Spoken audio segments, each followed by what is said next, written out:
Startup Podcast PH is co-produced by Sprout Solutions, Aperon, Tuala, Simf, Secuna, Red Circle Global, Maroon Studios, and Aim High. Check out our partners in the description. Welcome sa Startup Podcast PH, inspiring more Philippine entrepreneurs and innovators. Live tayo ngayon dito sa Step Up TBI in Sultan Kudarat State University in Tacloban City to interview businesses here. We have J7 IT Solutions offering services such as software, hardware, and network infrastructure. And we have the owner, Joe Celairo. Hello, Sir Joe. Kamusta? Yes. Kamusta? Okay lang naman ba, sir? Kamusta, sir? Super. Magandang hapon. Half an hour. And ayun sir, this is the second interview ng podcast dito sa SKSU. And then medyo napapansin ko yung certain trend, I believe, dito sa Tacloban and sa SKSU. Medyo forward ang tech dito, no? Parang Yes. nag-i-innovate yung mga tao towards tech. Ayun. But I'll let you do the introduction kung ano nga ba, sir, si J7 IT Solutions. So, ano nga ba, sir, ang J7 IT Solutions? Okay, so good afternoon once again. J7 IT Solution, it started way back 2007. So during that time, 18 years na pala. yeah, exactly. So during that time, I started it in my own. So I was a freelancer then. Then until such time that our client grow, then I even handle it anymore. So I started to hire somebody to help me. So that's the start of the company. Those are good problems, no? Hindi mo na kaya yung demand. Yeah, So you exactly. need to increase your capacity. But that's very interesting, sir. 2007. Yes. I mean, before pa yun ang mga freelancing, before pa sumikat ang freelancing sa Facebook. Wala pa ito Facebook noon or postbong pa lang Facebook, ano? Wala pa yatang Facebook noon. During that time, Friendster. Friendster. Pero yung internet naman is nandun na eh. Yes, So yes. that's the start of exploring in IT world since I'm a computer science graduate. Saan school, sir? Here lang po sa Notre Here Dame sa- Tacloban College. Yeah. Yeah. So you're, kumbaga, you're really from Tacloban? Or Sultan Kudarat? Sultan Kudarat, saan, sir? but Isulan province. Isulan, yung, Yeah. I think, malapit-lapit na dito. Yeah, adjacent lang sa Tacloban. Tsaka I think Isulan yung parang sir, parang doon yung provincial capital eh. I Yes, guess, exactly. Siya ba ang parang capital, ng... Yeah, capital of the Sultan Kudarat, but the first city is the Tacoro. First city is Tacloban, Yeah. pero ang pinaka, I guess, sentro or parang pinagmulan Yeah. ng Sultan Kudarat is si Is Isulan. Isulan. Kamusta doon, sir, sa Isulan? Super sa ngayon, matahimik, patiwasay naman. Yung mga tao, unti-unting tinatanggap yung change kasi bago yung yung administration ngayon. So hindi pa natin alam kung ano yung focus nila. So And then, ayun sir, so nag-start si J7, 2007, and nag-take ka rin ng computer science course. yeah. Can I ask lang muna sir, back then, kasi, I'm not sure, uso na ba yung mga comsci, mga IT noon, even back then? Why did you take up that course? Why I take up that course? Very long story. Not my... Kasi sir, parang actually, for me, very fortunate yung mga taong pumili ng IT or ng comsci na course, even dati, kasi ngayon, very in demand eh. Yes. So, parang na-foresee mo ba yun, sir, na maybe uusbong ang tech? On my part, sir, to tell you frankly, that's not my first course choice. So I chose my first choice is the electrical engineering. Since then, But it's also tech. It's also engineering. So my sister told me that you will get this not a comsci, associate in computer technology. So ECT. So she enrolled me during that time at Tacloban. Then little by little, I embraced the technology. Napamahal na rin sa comsci. And then until ngayon, yun na yung company mo. It's an IT solutions company. Solution. And about the company, sir, so back in 2007 muna tayo. Why did you decide to start your own company or freelancing noon, no? Yeah. Why parang compared to like maybe working for a company, for a business, why did you start your own freelancing journey? I started it during my school days. Wow. Third year on my college life. So I started developing software for my classmates. Then they paid me for some Kasi reason. mga software yan, sir. Yung mga simple system lang noon, yung mga inventory system, mga Oh, ganyan. wow. So not the complicated inventory. So during that time, we use BB6, Visual B6 version 6. Oh. Then we have C++. Oh. So yun yung kasi yung mga trend no na Mm. programming languages eh. And advantage on my part kasi marami akong resources. During that time kasi kailangan namin bumili ng libro eh. So libro, although may internet naman, pero yung information sa internet during that time is hindi pa ganun ka Wala pang Wikipedia. yeah. Tsaka wala pa ChatGPT. malaking banking ng wala pang information. yes. Kaya kung may bagong update, bumibili kami ng libro, then basa sa basa na agad. Then advantage sa my part namin, although hindi kami pinalad sa mga technology, pero may libro kami, doon kami nagbe-base. Kaya yung mga classmate namin na parang hindi aangat yung knowledge, so ginagawa namin and they paid us. So yun yung start na parang ganda din pala ng kurso na ito. May pagkakitaan. And then over the years, how did you get yung mga clients? Even now, parang now ba anong klase mga projects you do for your clients? So after I graduated 2004, so marami ng mga company na nag-embrace ng technology. So mayroon ng mga POS that time, sa mga even sari-sari store that time, kumukuha na ng POS.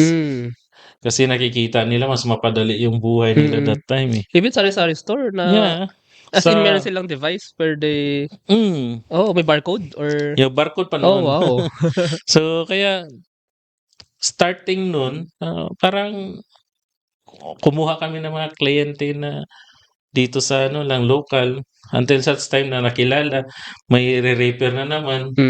So hangga't na dumami yung mga kliyente na hindi na namin kaya na stop na. Pero hindi ka rin maka-stop eh. Kasi pag software, pag nag-deploy ka, pag nakita ng isa, word of mouth, dito ko yan kinuha, mas mura dito.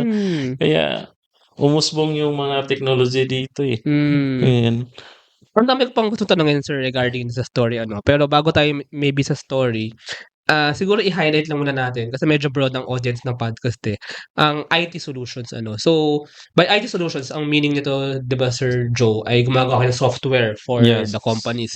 Siguro I wanted to confirm you lang, parang, bakit nga ba gusto ng mga businesses, like you said kanina, yung mga gusto ng POS or ng kung anong automated system, bakit nila gustong mag-adapt ng digital system? Parang ano ba yung tinik na natatanggal sa kanila kumbaga when they adapt to technology? Yeah. Sa amin naman sa G7, so about sa software, parang nakilala kami doon sa we build from the scratch eh. So kung ano yung business process mo, yun yung susundin natin. So we build from the scratch until such time na mag-i-improve, kaya na-adapt namin yung agile na methodology. Kasi every time may changes, mas gusto namin may ganito. So revise na naman. Kaya yung isang software, bihira lang matapos ng isang buwan eh. Normally pag sa ganitong mga na setup, pinakamababa na yung isang taon pag isang software. Kahit gaano kaliit na software yan. Parang siya, continuous partnership din talaga Yes, with these companies. So may mga kliyente kami na magpa 5 years na. Parang minsan nga, parang ayaw na namin mag-renew. Kaso sila na rin na gano'n. Sige na, okay lang yan, sir. Pero ito mga kliyente niyo, sir, bakit nga sila sa inyo lumalapit? I mean, ano ba na-offer nyo talaga for them? Sa amin naman, na-offer namin yung talaga, yung we build from the scratch. Hindi kami yung sila mag-adapt sa software namin. Kami yung a-adapt sa business process nila. Kaya doon kami nakilala. That's nice. Yun din yung, well, in startup terms kasi, mahilig ang mga startups ngayon sa scalability. So, ang nangyayari, gagawa ang startup ng software and then although customizable siya, ang mag-a-adapt is yung mga clients. Client, Kayo, yeah. you really build each software based on the current systems and processes nung mga kliyente ninyo. Yes po. Doon kami nakilala. And then when it happens, sir, for example, sige, baka may nakikinig na interesado na baka punong-puno na ang kapatid ninyo ngayon, ano? Pero, so, paano nga ba nangyayari siya? So, kunyari, let's say, ano example ng mga clients? Restaurant, mga... Yung mga restaurant, maliliit na yan, di na namin kinukuha yan. Ganun. Yung mga scalable din, pero Malalaki. Anong example? Gaya ng cooperative. Yung pwede na nga kami gumawa ng bangko. Memorize na namin yung kasi yung financial financial statement yung parang percentage nila yung parang system behind na andun yung database ng mga deposit nila, linon nila, the percentages. So, bangko. Sige, sir. Ibang example. Meron din kaming yung sa hotel. Na lesser na yung manpower, like kiosk system na. Yung mga yung... So, self check-in. So, kung ano yung available rooms, mamili ka na dun. So, ma-lesser yung yung manpower nila, at the same time secure yung mo. Mga dito yan sa Tacloban or Sultan Kudarat, yung clients ninyo or... Wala sir, marami sir even outside Region 12? Yeah. Even, sa ano pinakamalayong? May Iloilo, Cagayan, ganun. Wow. Marami.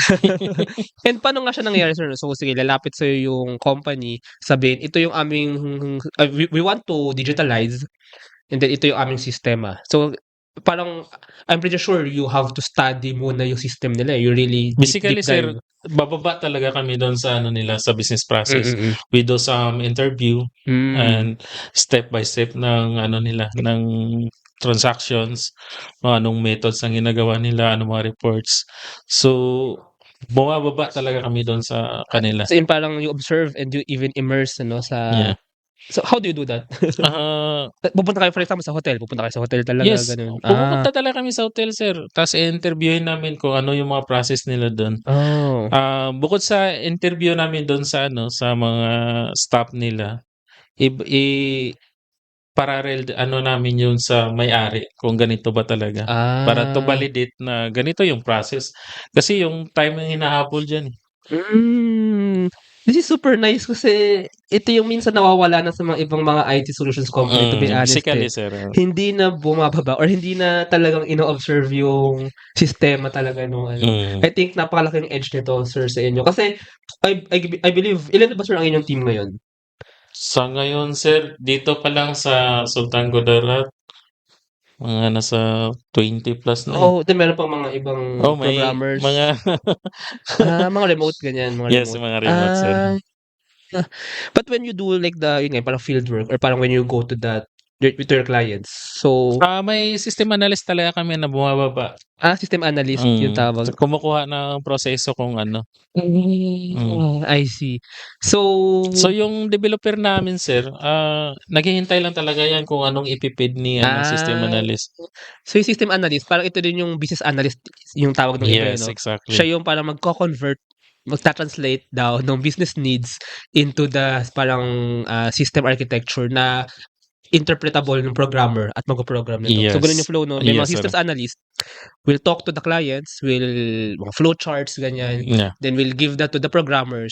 Pwedeng remote yun, no? Then, yung mga programmers, mag-code, de-develop, and then babalik yun sa systems analyst, pe-present sa client. After sa system analyst na i-check niya, so mag-undergo pa kami ng software testing. Testing. So, i-test pa yan sa iba't ibang hotels.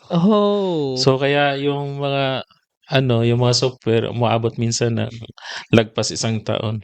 Pero pag natapos yan, pulido na naman. Kasi kung ano yung business process na in-enroll nila sa amin, yan ang masusunod. Mga local or meron kayong mga foreign clients? Sa ibang namin, ibang services, may mga foreign kami na client. Sa local software, marami talaga. Sa local alone, parang hindi na namin kukunin yung iba eh. Although, medyo malaki man yung offer minsan kaso hindi na talaga kaya ng ano eh, ng manpower What namin. if, sir, mag-hire kayo ng more people, ganyan? Or parang quality rin yung ibinabalance nyo? Yung ano sir, yung hiring kasi pag sinabing probinsya, parang mahirap maghanap ng magagaling dito na ano eh, Kasi based na kayo in manpower. Bacolong, ganun. Yeah. So tapos ang problema naman dito, yung mga graduates dito is pumupunta naman doon sa mga city na malalaking city. Kaya naiiwan yung ano, yung probinsya. Pero yung probinsya naman, kung pupunta ka naman ng city, pagdating naman doon, taga saan sila? Taga probinsya naman. Parang ang layo naman, magkano ang offer nyo dyan? I-offer ko rin dito. Kaya parang ganun na yung ginagawa namin ngayon eh. Although, this is very interesting I mean, although, I think, dumadami na rin, actually, ang dami na, ng mga mga tech students, parang mga programmers dito sa So parang ang nagiging trend kasi ng Pilipinas ngayon, anywhere in the Philippines, in different places, Cebu, Bohol, yung mga digital nomads, mga freelancers, So parang pwede rin siya mangyari dito sa Sultan Kudarat na they can work remotely, they can stay here. Kasi medyo murang cost of living dito, di ba? Yeah. So they can pay for with their programming jobs and then they live here. What do you think about that? Visible talaga pag mga ganyan, sir eh. Yung client mo na makuha, yung yung pangmatagalan. Kasi basically yung nakukuha namin ngayon para good for 1 year na client. Pero kung siguro may malaking company na papasok dito, for sure masusustain yung manpower eh. Pag may company na, kasi sa part namin, kasi sarili na namin yung expenses eh. Kaya parang ang hirap din mag-spend off na yung sarili mong pocket ang gagamitin. Yes, siya palang delikado rin kasi if you hire kagad ng marami, baka naman mahirap suportahan ganyan, mahirap ma-sustain. Hindi siya mahirap suportahan, sir, sa to sustain. Ang problema naman kasi dito, sir, pag minsan ginagawa lang kami na training ground. After that, lilipat doon sa mga city. Kasi actually, alam naman natin yun, sa city talaga malaki yung offer doon. Bayad. Oo. But this is interesting, sir, kasi parang pwede mangyari. That's true, that's very true, no? Kunyari, you're from Sultan Kudarat.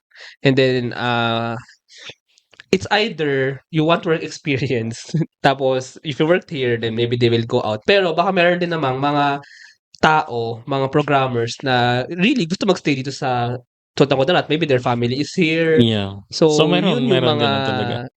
Yun yung job force dito. Kumbaga, yun yung yung mga gusto talaga magstay dito. But their work is, ayun nga, ang good thing is since we have J7 IT Solutions, may jobs dito. Hindi nila kailangang umalis, hindi nila kailangang maghanap ng trabaho sa iba. So yun yung sir, yun yung ang ginagawa ko ngayon, sir, para ma-sustain yung manpower ko. Kaya hindi ko iniiwanan yung academic. Kasi nandito yung pool of labor eh. So lagi kayo kumukuha ng mga fresh grads. OGTs. But you have to train them pa. Yeah. Pero sa ngayon na trend, madali na kasi marami ng AI na. Unlike before na kailangan mo magbasa ng ilang pages isang araw eh. Yan, marami ng AI. Tapos bukod sa mayroong mga senior naman na nagsistay dito to guide them para yun, masustain namin yung operation. So parang ang nakikita organization, so you're the owner and then may mga senior na talagang nandito dito sa Tacorong ba ang office nyo? May Tacorong kami, may Jensen. May Jensen din. And then may mga juniors, maybe yung mga iba nga aalis pero at least may nare-retain yung mga senior developers yun. And I guess senior systems analyst din or yung mga may senior system analyst, may senior din na developers. Is payroll processing taking too much of your time? Introducing Sprout Payroll Starter. For as low as 5,000 pesos per month, you get a team of experts to help you with your payroll and HR needs. We'll help compute and process payroll, handle all your government compliance requirements, and automate timekeeping. leave the payroll to us so you can focus on growing your business. Enjoy peace of mind with Sprout Payroll Starter.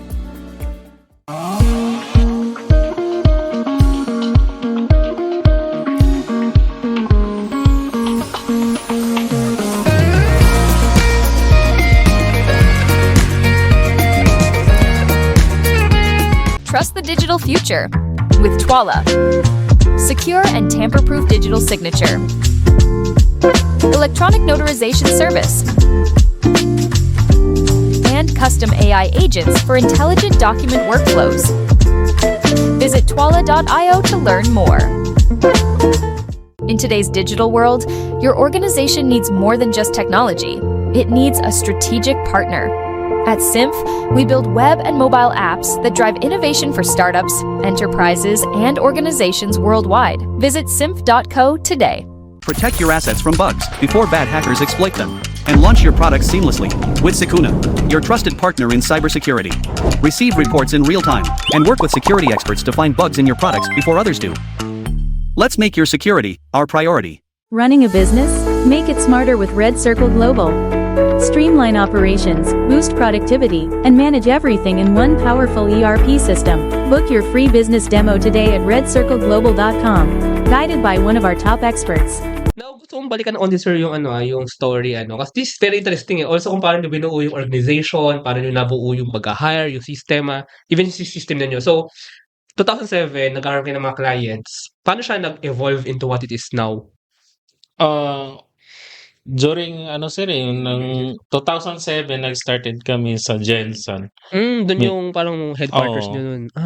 Bago yung tinayo yung Mabuhay IT Park. So isa din ako doon sa nag-insist na matuloy yung IT Park eh. So bago yun natayo, existing na talaga yung mga freelancer doon. So started from bahay-bahay lang until such time na nagre-renta na ng opisina. Kaya as time goes by, yun yung problema kasi sa sa ICT world eh, yung prone tayo sa piratahan. Kasi doon marami ding kumpanya. Then after how many months, after mo na train, lilipat sa iba.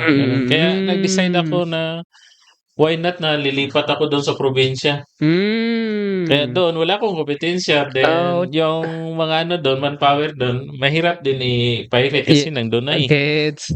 Kaya, nagpursige ako bumalik dito at nagtayo talaga ako ng opisina dito. It's an opportunity for the people here in Tacolong, diba? Nandito na meron silang trabaho dito.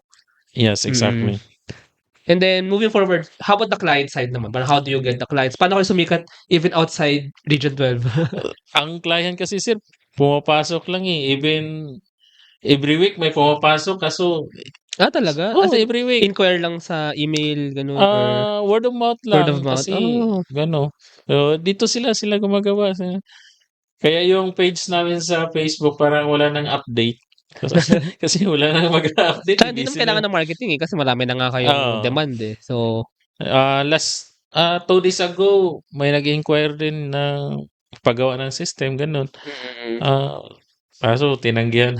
Wala na kaming manpower para sa ganyan. Saka sa ngayon, ang target nyo yung mga medyo malaki, no? Yes, sir. Yung malaking project, at the same time, scalable naman. So, gaya ng mga yung hotel kasi, maraming hotel dito. So, para maliser yung manpower nila. So, kaya nagpo-focus kami doon ngayon. So, saka yung cooperative. So, focusing ngayon kayo, hotel tsaka cooperative. Tsaka maganda doon, kunwari hotel. Magigain na nung mga senior developers nyo yung parang knowledge for developing systems and IT solutions sa mga hotel. So, although hindi exact yung for other hotels, somehow, alam na nila kung paano sa ibang hotels. Kaya may focus kayo na parang industry ngayon na Kaya yung lumalapit na maliliit na system, parang kung siguro may kilala pa ako dito na kahit maliit na kumpanya na ibigay ko na sa kanila. How about pala mga Sir Joe, mga interns? Kumukuha ba kayo ng mga ganun? Sa akin, sir, kumukuha kami. Katatapos lang yung from Sarangani dito. Nag-interns din kami. mga potential. Hopefully, babalik yun sila para ma-hire namin. Potential kasi yun sila.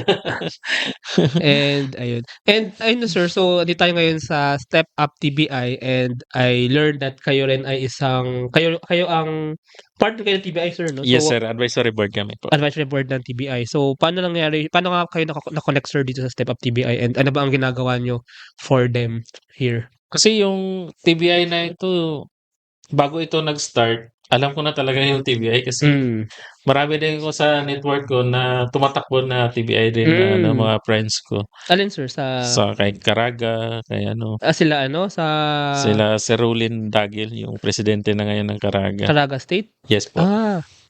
Sila Navigato yung mga yun. Navigato. Yes. I also went there na, I interviewed there na. Shout out sa Navigato. Tapos yung Jensen, I miss you, mga mentor ko rin sila. Then sa IT world kasi pag magkita-kita, halos kilala lahat. Kaya nagtanong siya sa akin, wala pa kayong TBI dyan? So, yun ko, siguro may nag-apply na sa amin, hinintayin ko na lang. Actually, I mean in Region 12, I think ang DOST based na TBI ay dalawa pa lang ata as of now. Or baka I'm wrong, baka mayroon na miss out. Pero dalawa lang napuntahan ko ngayon. Kabakan ng meron sa pangatlo. Kabakan. Yes. Oh. Kabakan is North Cotabato? North Or Cotabato. North Cotabato. Oh, punta nga tayo dyan next time. But sir, as advisory board, so ano ang parang ginawa ninyo for the TBI? So, kami yung oversee sa mga nila, yung mga incubating. So, nagbibigay din ako ng advice doon sa mga incubating. So, kung may mga problema, mga possible solution para mapadali yung mga incubating, paano mag-start yung mga incubating. Doon ako na part na pumapasok Ano mga technology ang scalable at saka hindi scalable. So, yung ganun.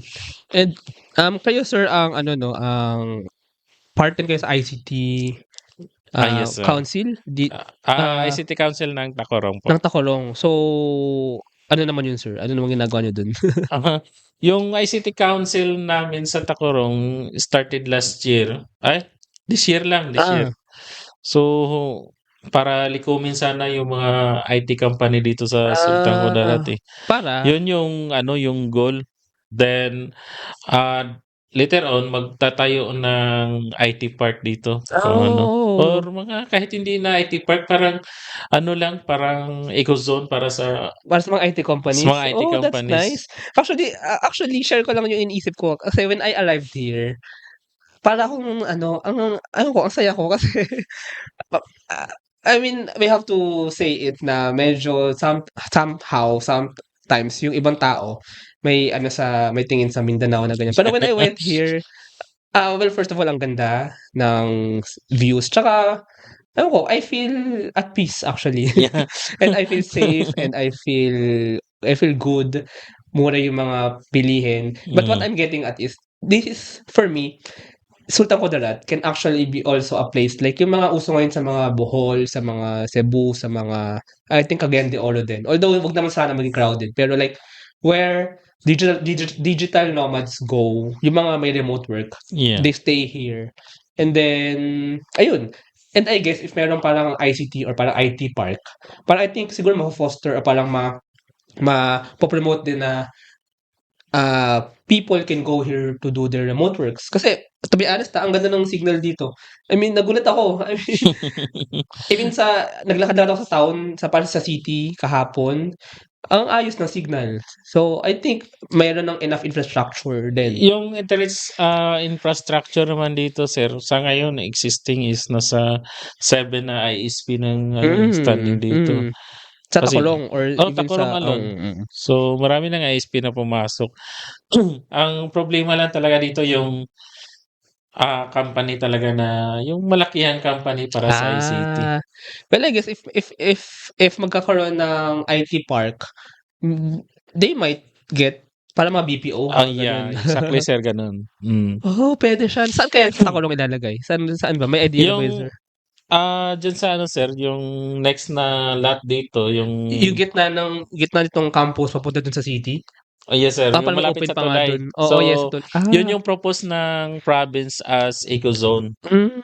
So, nasa 7 hectare yan na eco-zone nila. I Mm. remember lang kasi sa Iloilo ay, are you sir? Anong nyo? Anong salita nyo? Ah, Ilonggo, Or, Bisaya, sir. Ilonggo, Bisaya. yes.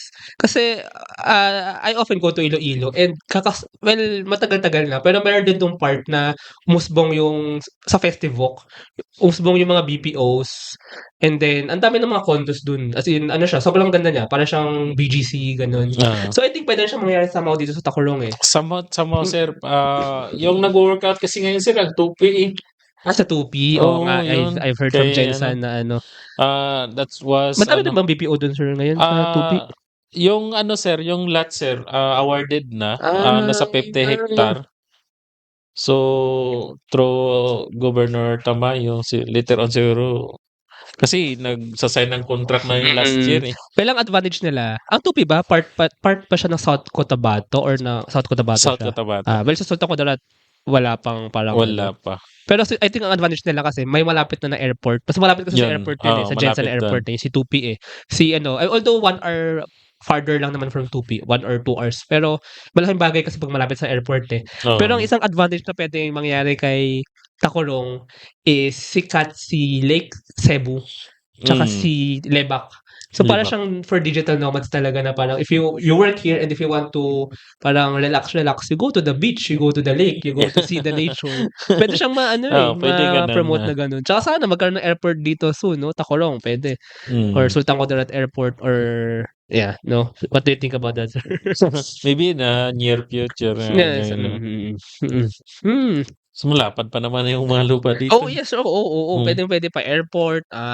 Yun nga, yung parang mga techno hubs, mga techno centers, mga BPO centers, and then maybe parang sa parang sa Siargao na may mga foreigners pero maraming mga digital nomads. So, parang nakikita ko siya dito eh. Although dito malapit talaga sa dagat. Sir, 'di ba parang gitna ng bundok eh.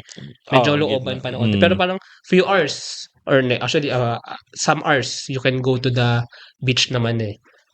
Mga 1.5 hour. Ayan.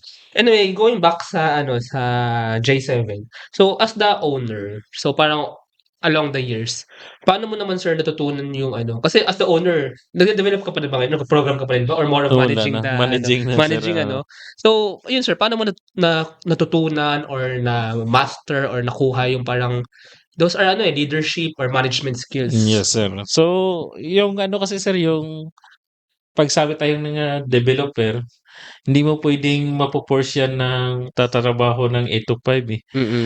Alam mo talaga, dapat number 1, alamin mo yung characteristic ng being a Mga gabi developer. nagtatrabaho yan. So, yung mga developer kasi, nagtatrabaho yan kung kailan clear yung mind nila eh. Tapos yung mga IT people, so kung kailan clear yung mind, kaya doon sa office namin sa kabila, they can play, they can sleep, they can Then, as May long as mga yung deadline is deadline. Yun lang. So hindi siya parang hours based. Hindi siya time based. Project Hindi based siya. project based. As long as ma-finish mo yung tasks mo. Yes po, ganun. Oh. Kasi pag po-force mo yan yung yung hindi mo talaga ma-attain yung quality output pag ipo-force mo yung developer eh. Actually, parang I see that nga. I've interviewed na mga ibang software development companies. Parang ganun nga. Yung iba pa may mga board games, may mga kayo din ba ang office din ba sir, may mga games, may mga yung parang nagpo-promote na nagpo-foster ng creative mind. May mga beanbag. Which office nyo, sir? Parang ganun? Ano bang itsura ng office nyo? Parang ganito rin. Parang ganito sa Step Up TBI. May sa fan na ganito. Ganun. Another question. So, nung start nyo ito, sir, nung 2007, you just wanted to code. I mean, and then freelance. Na-imagine nyo ba na magiging owner kayo or magiging parang head kayo ng team of like 20 plus developers now? Or did it just happen because kasi kailangan sa negosyo? Hindi ko talaga inisip na ganun, sir eh. Ang sa akin lang that time, syempre I was a student din eh. After I graduate, saan ba ako pupunta? Ganun. Parang sa part ko naman na parang empty yung part ko na yung mga graduates dito, after they graduates as computer science or IT, so saan sila pupunta? Wala namang company dito. That's why I started a simple company in order to cater some of the graduates here. Although may iba talaga na pupunta doon sa big city, so wala kayong problema doon as long as yung maiwan dito sa amin. I guess they want experience din eh. But if ever they want to go back to their family, they want to go back to their hometown, at least meron silang possible opportunity. Yes, exactly, sir. That na-experience namin yan yung pandemic time. Nagsasira yung mga yes. company doon sa Davao at saka Cebu. Yes. Pumunta dito yung mga kakilala din namin na developer. Kaya during that time, na-pressure din ako eh. Sir, wala kang project yan na malakihan. Para dito na ako magsistay. Kaya pilitin ko man kukuha ng project. Kaso that time pandemic eh. Walang malaking project na makukuha. Kaya sir, pasensya na talaga. Wala akong may bigay sa inyo. So, after pandemic, kaya doon kami nag-start na, sir, baka may kailangan kayo ng mga tao dyan. Kailangan nyo ng developer na magaling. Ito, contact nyo. Yung iba, binigay ko na sa company na malalaki din. Yeah, but that's a very good thing, sir. Kasi madami nagsasabi na, I mean, nasa cities ang opportunities. Pero yun nga, what if nagkaroon ng pandemic? It's a very good thing na may J7 dito sa Tacolong na ano. Ayan. Last question, second to last question, Sir Joe. For you, in your whole journey of building this business, ano yung pinaka-fulfilling or parang maybe milestone or achievement for you na nagawa ninyo as a business owner? Sa akin, sir, yung nakikita ko yung mga tao ko before na makikita along the way na, ay, sir, ganito na ako, developing ako sa mga ganyan. Parang, ang sarap sa feeling. Na naging part kayo ng parang growth and training nila. Sir, ganito na yung company namin. Thank you sa information na binigay mo. Ganon na, tipo.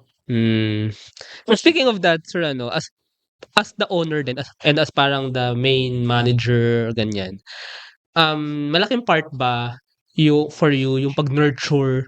Kasi, I mean, as a software development company or as an IT solutions company, you build, ang main nyo syempre na ginagawa is to build solutions for the clients. Yes. Pero malaking part din ba yung parang you really have to nurture your talents, your employees, your people? Number one talaga yan, sir, na kailangan mo bantayan yung ano yung kulang sa kanila. So, from time to time, i-check mo talaga, anong problema. Minsan, nagma-micro din ako eh. Pag nakita ko parang ang bagal ng progress, ano ba ang nangyayari? Kaya yung sa operation side, pag tinanong, anong status ng ganitong project? Pag walang magandang answer na binigay sa akin, parang hindi ako satisfied, yun yung time na nagma-micro ako. Kasi one-on-one na anong status ng ganito? Anong status ng ganito? Kaya kasi dyan ako galing, siyempre alam ko dapat everyday may update talaga.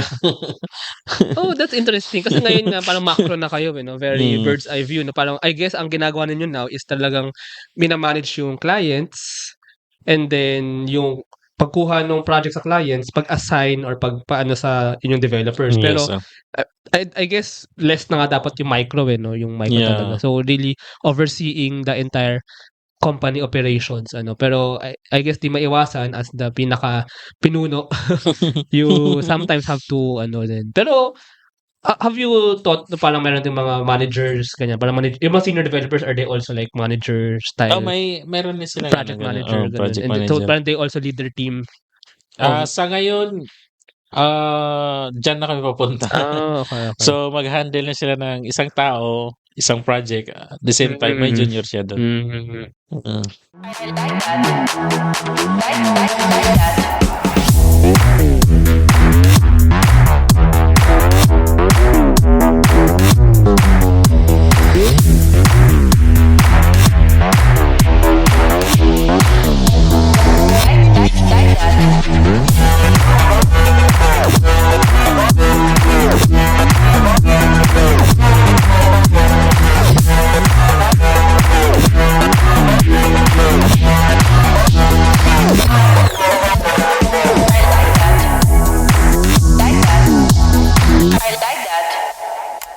Introducing Aim High. Smarter construction management starts here.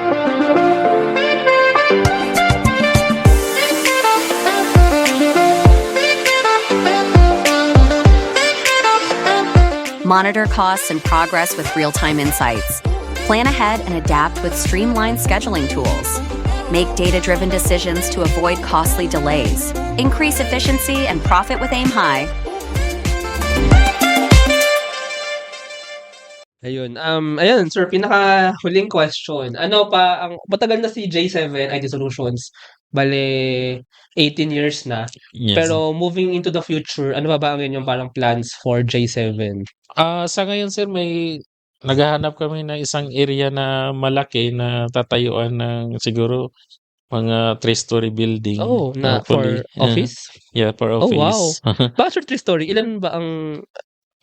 May services kasi kami na multimedia, software at sa technical na side. So yung mga software namin para hindi sila ma-distract dun sa taas sila.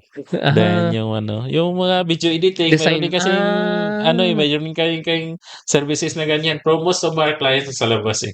Foreign? Parin. Getting the services na mga video editing? Yes po. Oh, interesting. Yeah. Kung baka sakaling may nanonood dyan na gusto nyo edit ng video nyo, okay. So you can contact us. Ang startup podcast, sir. Pero basic lang kasi kami, basic lang eh. Pag-usapan natin, sir. Pag-usapan natin 'yan. Pero medyo basic lang ang editing ng tsaka focusing on audio din, no. So, Yes, audio audio video. Baka sir may studio na rin kayo diyan sa saan pwede mag-podcast. Yung sister company namin, complete na sila. May sila may studio? may studio na sila, nagsushoot na sila ng sarili nila. Bisita ko dyan, sir, next time. Yung raw nila, kami yung nag-edit. So, paano magtanggal ng mga dead air, mga ganun. So, kami nag-cleaning nun. So, may mga na-hire na kayong editors na from Ay, Tacolong? marami, sir. From Tacolong? Asa ngayon, marami. Ano mga background nila? May IT din. Hindi naman kami kung ano yung background nila eh. As long as they're willing to work with us, they were willing to learn. Okay, interesting. Let's talk, sir. Let's talk. Let's talk about that, sir. Let's keep in touch, sir. Add ko kayo sa Facebook. But, ayun, sige, sir. Thank you very much. And if our listeners, baka may iba dyan pa ng mga companies na gusto ng software development service, IT solution service. Package talaga, sir. From advertisement going to software. Lahat-lahat. Kaya kayo nag-expand dun sa multimedia. Yes, para all-in-one package. Kasi yun yung problema namin eh. Pag may software, sir, baka gusto nyo ay kunin nyo ng drone shots at saka yung video. So sa part namin, sino kanina ganap? So, ina-outsource namin before. So, kaya nag-start din kami ng video editing. So, one time na, kami nang gagawa ng website nila, software, at the same time, yung ads nila. Tsaka yung mga pictures din sa website mga picture kasali. Lalo kung hotel, no? I mean, pagkuha ng picture ng mga rooms, ng overview. Yes, sir. Interesting. Kaya pala nag-expand. And that's why, nung nag-focus kayo sa hotels, maybe yun din yung nagtulak sa inyo to expand to the multimedia. Kasi yun yung need ng industry na focus nyo na. Tsaka yung sikat na ngayon yung yung casino online na yung sa GCash na casino. May ganun din kayo na siguro mga nasa 90% ng ads nun sa amin. Talaga? So may creative part na nga rin talaga. Yes, exactly. Interesting. Anyway, ayun. So if our listeners want to know more, so papagawa ng ads, ng any multimedia service, so how can they contact you, sir? Maybe you have a Facebook page or website? So just search my name at Facebook. Jose Lairo. How about si J7? Okay naman din hindi doon. nyo na-manage yung Kaso sa sobrang busy. Sige. Okay, Sir Joe Celairo na lang. And then, but ayun. So, or, maybe ilagay ko rin details ni Step Up TBI para if ever they can connect with you. And, ayun, thank you so much, sir. And maraming salamat sa mga nakinig. Salamat. Thank you.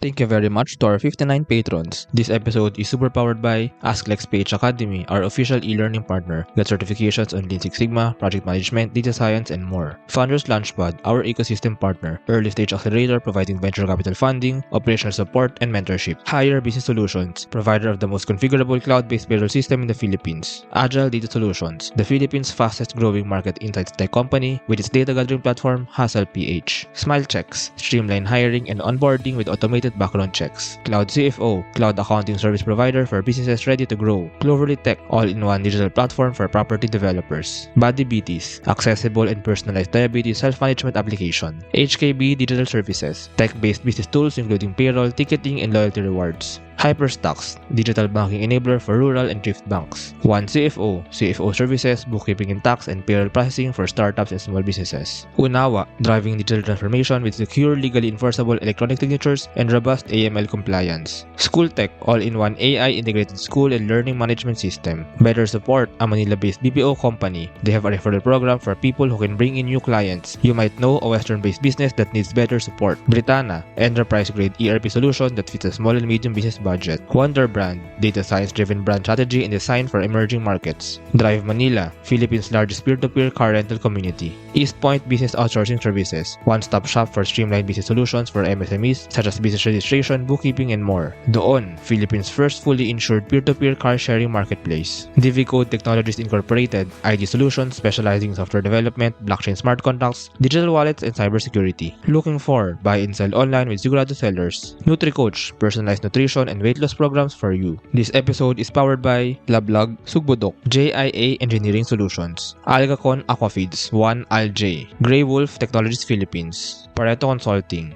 Jure.ph, Big Giant Games, Pahatid PH, Wasteless PH, Tech Tribe, Yay, Uplift Code Camp, Board Prep, Dohey Philippines, Edfolio, Hive Rooms, Kazam, CodeCham, Sirius MD. Support the podcast through the links in the description.